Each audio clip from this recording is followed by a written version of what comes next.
Jai Hind, this is Brigadier Hemant Mahajan. Welcome you to another session on security scan. The subject we are going to talk today are multiple and we intend covering quite a few topics. First issue is the crackdown on Khalistani terrorism or Khalistani movement. What all has Government of India done?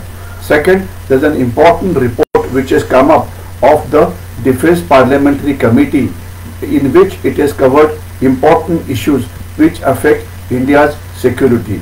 We'll talk about that. The third aspect will be, we'll talk about countering China as to what all action it is taking against India and how are we countering China. And the fourth is, the Ukraine war continues. What are the important lessons that we can draw from the Ukraine war? So let us start off firstly with what is called as the crackdown on Khalistanis. What has happened is that Khalistani have attacked the Indian ambassadors' houses and offices in various countries, as many as 5 countries. Now what Government of India has done it, that all the Khalistanis who came there, they were caught on the camera, their photographs have been recorded, and it is known that most of them have come from India only and are on a passport to either UK or other places. Now Government of India wants to get them back so that we can take action against them on the issues on which they have created problems for our country. So now obviously there will be some control on the Khalistanis. The United Kingdom was not willing to act on the Khalistani hoodlums who were there. Now when Government of India decided that security to the UK embassy in Delhi will be reduced, they came online, and now the Khalistanis have not been allowed to carry out further violence against the Indian embassies located all over the world. The next issue is about the drug policy which Government of Punjab is now coming up with. It is well known that a large number of youth in Punjab are drug addicts. The number is more than 12 lakhs. Out of that, 4 lakhs are with the government dispensaries and remainder are with the private dispensaries.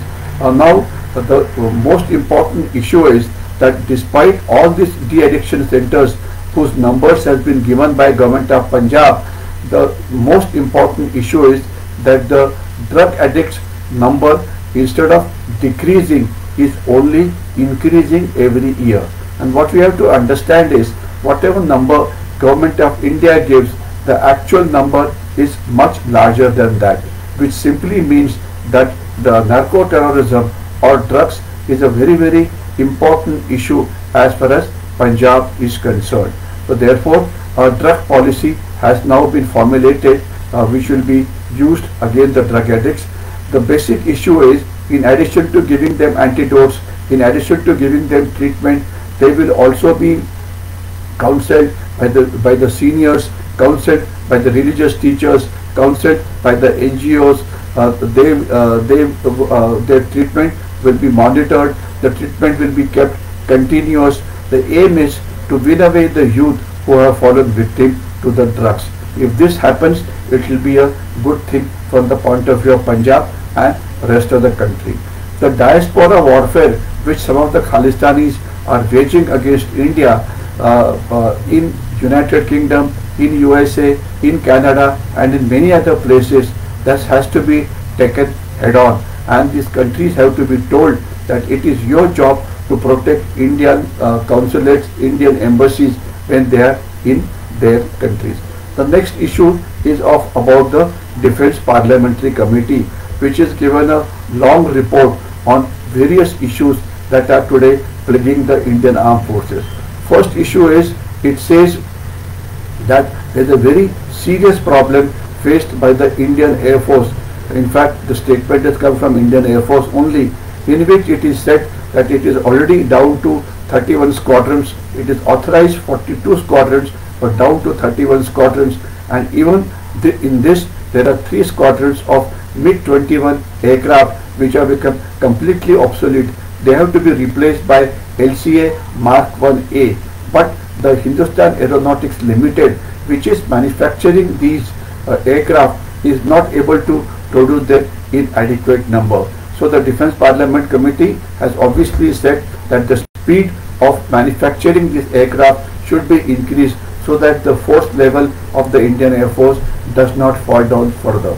The second issue is what is called as the next generation aircraft, that is the medium combat aircraft, which is going to replace the Jaguars and the Mirages. Now this is still not been done. The problem is there are some companies which are competing for it, making them in India. One of the leading companies is Rafael, which has already provided 2 squadrons to the Indian Air Force. So now the government of India, along with the Air Force, has to finalize the company which will manufacture these weapons inside India, so that the Mirages and the Jaguar squadrons can be replaced in due course. Also, what has happened is, because of the Ukraine war which is going on, Russia, which still supplies about 40% of our weapons and equipment, is slowing down on giving us new equipment. The two most important issues are, one is the spare parts for our aircraft like the MiG-29s or the Sukhois. Russia is falling short of weapons, so it is not able to supply the spare parts. It is creating a serious issue as far as Indian Air Force is concerned. Second is the anti-aircraft defense system, also called as S-400. They were supposed to be delivering 5 such systems. They have delivered 3, but the other 2 will take some time to come up. Now this actually results into your anti-aircraft defense system not being up to the mark. The Parliamentary Defence Committee has also talked about the ability to spend money. Now it has come to light that the defence budget for acquiring major equipment, which was up to about 10 billions as far as Air Force was concerned, it has now been cut down to 8, simply because the weapons which the Air Force wanted are simply not available. Now this kind of reduction in the capital budget is not good. It means your modernization will slow down. The next issue is relates to J&K. Now there is a big company from the United Arab Emirates which is going to open up number of industries in Srinagar as well as in Jammu. Good news, because it will generate jobs for the local youth. The next issue pertains to Corona, COVID or Chinese virus. The fact is that the number of infected people is increasing. There is no doubt on that. But India is more than capable of taking care of the threat which is going to be posed by the Chinese virus. We have to follow a policy of immunization, detection, treatment. There is no need to take any extreme steps, but we have to be careful and people have to be disciplined. So the next issue is, a lot of important actions have been taken in countering the Chinese multi-domain war which is launched against India as well as the rest of the world. The Japan and the Australian Prime Ministers were in India, and they have signed a number of treaties by which defense and strategic cooperation with these countries is increasing. One would remember that Japan, Australia, along with India and USA, are a member of a defense cooperation called the Quadrilateral Cooperation. It is obviously a cooperation against China. So this Quad cooperation is definitely moving in a positive direction. Not only that, AUKUS, which stands for Australia, United Kingdom and USA, which is to ensure Indo-Pacific security, is also moving in the right direction, and United Kingdom and America are now arming Australia with nuclear powered submarines. So this is really scared China, and China thinks that they are breaking some international treaties on proliferation of nuclear weapons. What they have to understand, that these are only nuclear propelled submarines. Submarines, because of nuclear propulsion, have a long time they can spend underneath the water. They are faster they are speedier, they have a much longer endurance, and they are a right kind of a platform to patrol the seas of Indo-Pacific. So therefore, Chinese are definitely worried, which means that the steps being taken are effective. The next issue is creating of bases, carrying out exercises together. That is all happening, and the defense budget of Southeast Asian countries and many other countries, including Europe, etc., are increasing. This will ensure that we gain sufficient strength against China as far as the military threat is concerned. There is also a threat of a Chinese military attack on Taiwan, and Taiwan is now meeting many international countries to seek cooperation from them.